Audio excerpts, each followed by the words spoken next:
Hello et bienvenue dans le Défaussé spécial calendrier 2019. On est toujours au loufoque, moi c'est Alex et je suis accompagné de Zéphiriel. Salut.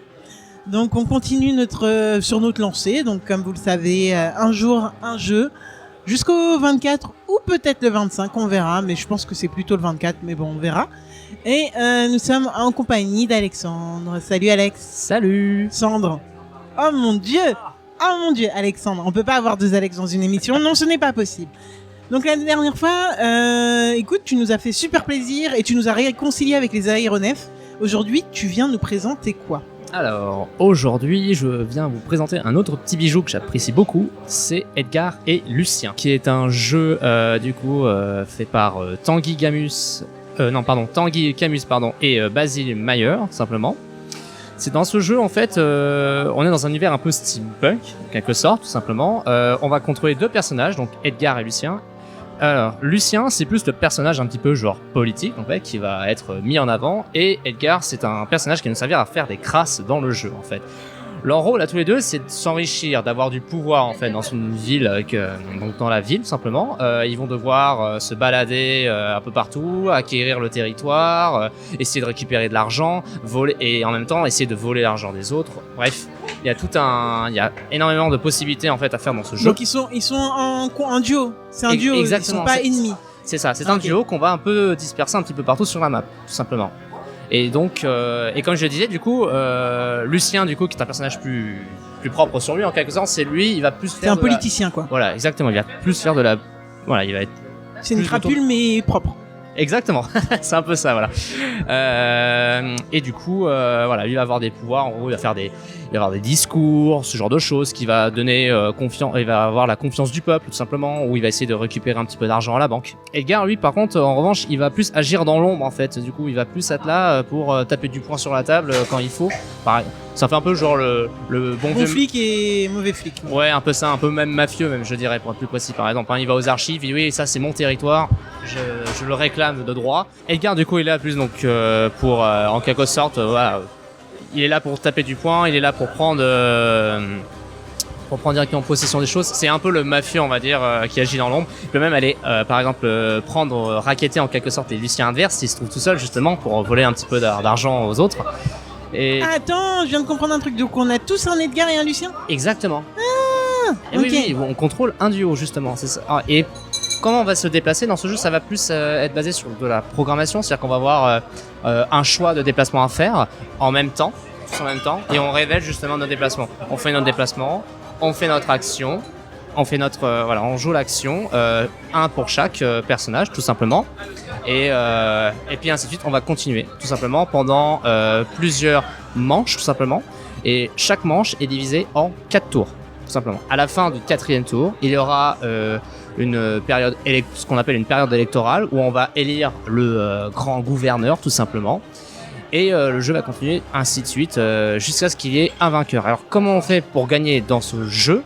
Il faut 3 conditions de victoire sur 4 proposées. Donc parmi les conditions de victoire, c'est avoir 150 000 €, COG du coup dans le jeu, mais voilà. Okay. Voilà. Au fur et à mesure, on cumule d'argent, donc arriver à 150 000. Voilà, arriver à 150 000. Il y a être grand gouverneur, justement. Il y a posséder, alors je ne sais plus exactement combien, mais un certain nombre de quartiers dans la ville, ou posséder 3 grandes cités archives. Alors celui qui me laisse perplexe, c'est le gouverneur, hein, parce que c'est les autres qui votent pour le gouverneur ? Alors non, le gouverneur, c'est voté en quelque sorte en fait par la ville. En quelque sorte, on va avoir un tableau en fait sur le côté du jeu en fait, où on va avoir un petit peu notre popularité en quelque sorte. On va avoir notre grande popularité. Plus on a de popularité, forcément, c'est nous qui sommes élus grand gouverneur, tout simplement. Très bien. Il se peut qu'après qu'il y ait des égalités, et à ce moment-là, les deux joueurs qui sont en égalité vont tout simplement devoir faire une petite mise encore en quelque sorte, vont devoir dire bah écoute, je suis prêt à mettre 20 billets, 20 ok, 20 c'est celui qui met le plus. Ok, exactement. Ok. Donc univers steampunk, je pense que Zéphiriel est plutôt content. Zéphiriel est plutôt content de l'univers steampunk, bien qu'il n'y ait que des hommes. Je vois que des hommes sur la boîte de jeu, ce qui est gênant pour un univers steampunk pour moi. Mais bon, le féminisme n'est pas là ce soir. Non, d'accord. C'est Uru Fabric qui fait ça. C'est la première fois que je vois ce nom. Est-ce que c'est un jeu ou c'est moi qui suis à la ramasse? Non, ok, d'accord. Écoute, je connaissais pas cette édition de jeu, je vais dire. Mais c'est pas grave.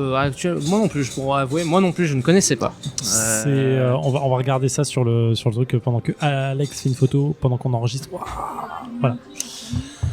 Eh ben écoute, moi je suis chaud. Qu'est-ce qu'on en dit, Alex? On y va? Moi j'ai hâte de découvrir ce quartier steampunk et Edgar et Lucien. Et mon Edgar et mon Lucien. Parce que les vôtres, on va les dégommer. Allez, c'est parti. Je vais doubler mes trucs aussi. Ça peut être très utile à des moments dans la partie. C'est-à-dire que si ton Edgar, tu t'en as pas trop besoin, tu peux très bien, ça peut aider ton Lucien, ça peut faire... Je ferai jamais ça, Alex. C'est vrai qu'il avait il avait un bon coup à faire, il vient de gagner 2 quartiers quand même, gratis. C'est pas mal. Alors, moi je vais commencer par mon petit Lucien, je vais faire du coup le discours populiste du coup. Hop, je vais gagner 50 points où vous ne pouvez pas la réclamer avec le 6. Ah, c'est pas une condition de victoire. Ah oui, contrôler 3 quartiers d'administration. Il contrôle 6 quartiers. Ah d'accord, j'aurais dû acheter ça. Il doit y avoir... je perds 20 points, enfin je perds 20 points, c'est pas le problème. Mais... Parce que là c'est quoi, c'est 20 points de popularité? 20 points ou 10 000. Et nous voilà de retour dans le défaussé après une partie de 59 minutes de Edgar et Lucien. J'allais dire l'inverse, mais voilà, présenté toujours au loufoque par Alexandre. Et mon très cher Zéphiriel, qu'est-ce que tu en as pensé? Alors je redescends un peu de la frayeur que je me suis faite sur le jeu. Là mais du coup en fait je sais pas comment aborder ça. C'est un très bon jeu. Je commence par ça. C'est un très bon jeu. C'est un très très bon jeu expert clairement. Il est difficile dans son approche sur certains points. Je pense que Alex aura la même vision que moi là-dessus. C'est que les premiers tours étaient vraiment vraiment délicats dans le sens où on sait pas exactement comment se diriger au début pour les premiers joueurs. J'ai l'impression que quand on commence le jeu, c'est en tout cas délicat quand on appréhende le jeu. Il y a 3 conditions de victoire à valider sur 4. Par quoi je commence? En fait, c'est vraiment le truc de me dire je sais pas où je dois me déplacer. Je relis plusieurs fois les lieux pour essayer de comprendre quelles actions je peux faire, quelles actions en duo faut faire pour avoir les bonnes personnes au bon moment. On se rend vite compte que Edgar, donc l'homme de main, nous servira qu'un tour sur 2 parce que dès qu'on le déplace, il y a un deuxième tour le tour où il se déplace entre deux quartiers administratifs, il peut pas faire grand chose sauf jouer une carte manigance, mais c'est quand même assez occasionnel.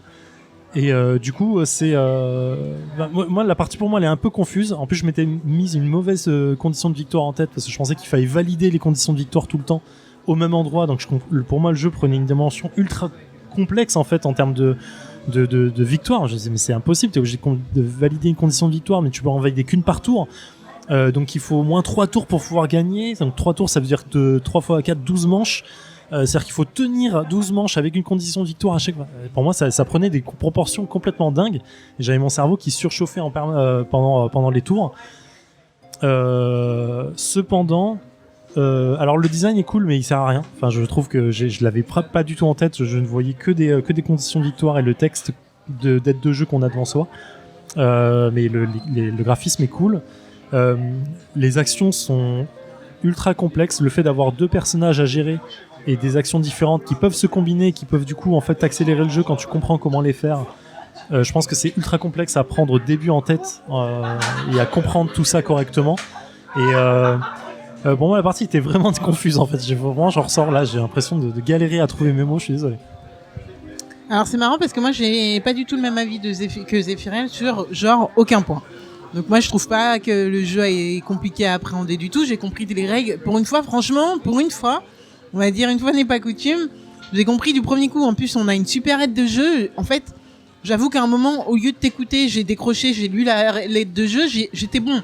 En gros il y avait aucune difficulté de cet ordre-là. J'avais exactement ce qu'il fallait faire pour gagner la partie. En fait, le truc, c'est que le matos, il m'a sorti du jeu. J'ai pas du tout aimé. J'ai pas du tout aimé le jeu. Le matos m'a complètement sorti du truc. C'est-à-dire que même l'action initiale qui est avec notre petite horloge de planifier nos déplacements. En fait, rien que cette action-là, je l'ai trouvé galère. Je crois qu'au bout de 2 tours, je vous ai dit, Non mais les gars, moi je le fais plus, je vous annonce direct ce que je fais. Ce qui est chaud quand même. 2 tours d'action, la fille elle essaye même plus de faire l'exercice mental voilà. Mais en fait le truc c'est que sur la boîte, sur les jetons, partout, sur l'aide de jeu, t'as deux iconographies d'Edgar et Lucien. Et eux se sont dit on va pas l'utiliser sur la petite horloge qu'on doit utiliser tout le temps. Et que du coup on va jouer avec les chapeaux. Il y en a un, il a un chapeau rond et l'autre il a un chapeau je sais pas, rectangle. Mais non, à aucun moment je savais qui était qui, ça m'a saoulé. Et en fait, dès le départ, pour moi, Zef avait gagné. Parce que je sais pas, je le voyais gagnant. Parce que dès le départ, en fait, il avait récupéré des territoires. Et je voyais du bleu partout. Je me suis dit, il a gagné. Je t'avoue. Et en fait, je me suis dit, comment je peux faire pour ne pas être en travers de son chemin pour il gagne le plus vite possible et qu'on arrête la partie. Je te jure que j'en étais à là. En vrai, j'en étais vraiment à là. C'est dur, Alex, t'es dur avec le jeu. Et le truc, c'est que quand j'ai vu que Zef, il galérait, je me suis dit, changement de stratégie, on va essayer de gagner. Ah putain, Alex. Le non-respect du jeu, Alex, dans sa plus haute forme. Au moins deux conditions de victoire, je me suis dit, ok, il m'en manque une. Donc on va essayer de remonter. Et le truc, c'est que j'avais fait un all-in stupide avant, en défonçant tout, parce que j'étais tellement pas dedans que... Voilà, et du coup, j'y étais plus. Mais en soi, non, désolé vraiment Alexandre, et c'est pas contre toi ou contre... Mais alors le matos, il m'a exaspéré au plus haut point, et ça m'a complètement sorti du machin, et je n'y étais plus. Moi, et par contre, quand je dis que je suis en tout point à l'opposé des Ferial, c'est que par contre, moi j'ai eu tout loisir d'admirer le design, et j'ai kiffé. D'accord. Alors, je reviens juste sur les règles sont pas complexes, hein. C'est pas ce que j'ai dit, ou alors je me suis mal exprimé, mais juste que les premiers tours, en fait, j'appréhendais vachement de me dire, je sais pas par où commencer le jeu, pour essayer de gagner, en fait. Tu vois très bien les conditions que tu dois réunir. Pour moi, il y en a tellement que j'avais l'impression d'être surmené en mode, putain, mais il y a trop de trucs à faire pour gagner. Mais c'est ça, en fait. Mais effectivement, le seul truc que j'avais pas saisi, ou mal saisi, c'est que pour moi, il fallait valider toutes les conditions de victoire au même endroit, et ça me semblait ultra dur à faire, en fait. Je comprenais pas cette logique-là, mais ce qui n'était pas le cas du tout, donc voilà. D'accord. Vas-y, comment t'as vécu la partie du coup, Alexandre? Moi, comme toujours, j'avais déjà joué de façon bien sûr à égalité, donc moi pour moi ça va. Je suis un petit peu désolé pour ma part parce que quand je vous ai expliqué le jeu, je l'ai fait de façon. Alors je veux juste revenir sur ça et je suis désolé Zef, mais moi j'avais super bien compris le truc que tu as dit, donc je pense qu'en effet il y a peut-être eu un petit moment de flottement. J'aurais dû mettre un peu plus d'accent sur les syndicats. Non, mais toi. en fait t'as très bien expliqué. Si Alex a compris, t'as très bien expliqué les règles. C'est juste, non mais pas sous-entendu que je comprends pas les règles, c'est pas ça. C'est sûr que si l'un d'entre nous a compris, c'est juste que l'autre n'a pas compris quand tu l'as dit, en fait. D'accord. Et moi je m'étais resté sur parce que quand tu disais il faut réunir ces conditions de victoire. T'as dû dire que pour les valider, pour les garder, il fallait aller à la Central Bank, effectivement. Et moi, je me suis fixé de me dire, il me faut ces 3 cartes en main pour pouvoir gagner. Et effectivement, réunir la 3e condition de victoire n'est pas obligé à valider là-dessus, en fait. Et tu peux même en valider 2 d'un coup. Mais effectivement, ouais, c'était. Le jeu est très bien. Ça a pas l'air comme ça quand j'en parle, mais. Alors, est-ce que je suis la seule gênée par cette putain d'horloge? Alors, vas-y, Alexandre. Je suis un peu d'accord avec toi, Alex, dans le sens où moi je me dis que Lucien, c'est celui qui a le chapeau, voilà, c'est celui qui a le plus grand chapeau en fait, et je me dis c'est dommage parce que ils ont 2 aiguilles du coup sur l'horloge, donc une petite et une grande, et tout de suite je me suis toujours dit en fait, quand j'ai joué la première fois, que la grande aiguille c'était Lucien parce qu'il a un grand chapeau. Je suis d'accord. Et je me suis dit forcément c'est celui-là. Et je me rappelle de ma première partie, c'est vrai que je me suis trompé, je pense au moins 3-4 fois. Après. Nous, on a été gentils avec toi. Moi, ceux avec qui j'ai joué étaient très méchants. Oui, voilà. Du coup, ils m'ont dit, tant pis pour toi. Tu t'es trompé. Ouais, je pense que c'est le problème qui fait ça. Alors, est-ce que c'est fait exprès après? Non, je pense pas. Je pense pas. Après, t'as aussi les couleurs. Hein. Lucien est en bleu et Edgar est en violet sur l'horloge. Voilà, et en fait, sur la petite fiche recap, c'est aussi le cas. Donc bon, je pense qu'on chipote sur un détail de graphisme, mais qui est effectivement gênant au début. Hein. Quand tu prends 5 secondes à essayer de comprendre qui tu déplaces, c'est un peu gênant. Voilà. C'est un très bon jeu. Je pense que j'apprécierais largement plus la seconde partie. C'est ce que je me dis aussi, oui.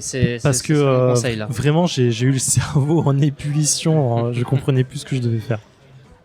Alors, une information qu'on a eue pendant qu'on jouait, un joueur du Loufoque est venu nous dire que du coup, ce jeu a été finaliste ou a gagné le prix PEL de l'année dernière, si j'ai bien. Alors on ne sait pas vraiment l'année parce que je crois qu'il est sorti il y a 2 ans, donc c'est sûrement peut-être celui d'il y a 2 ans, du coup, pas celui de l'année dernière. Et donc c'est un petit jeu français.